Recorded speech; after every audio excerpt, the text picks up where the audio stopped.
Бојана Динаска, дел од македонската репрезентација, прв пат на големо надпреварување. Вчера одигравме реми со Турција.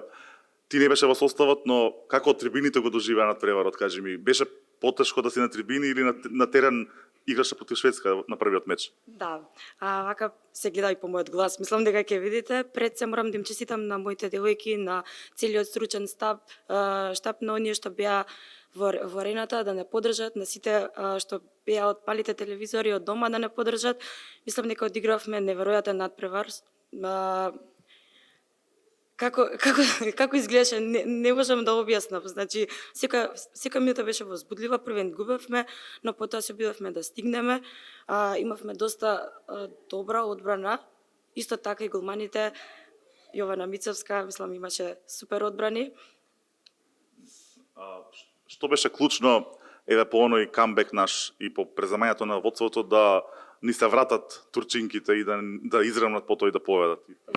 Мислам дека клучна беше одбраната. Во второто полувреме влеговме со негативен резултат, но како да се освестивме во 40-та минута од прилика, одигравме многу добра одбрана.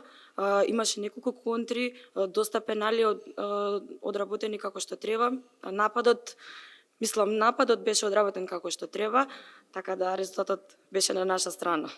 И сега трет предизвик, домаќинот Унгарија. Знаеме многу за нив, знаеме колку се квалитетни. Што може Македонија да направи? Тешко прашање. Да, тоа е доста квалитетна репрезентација, мислам, може во топ 5 најдобри, плюс играат на домашен терен.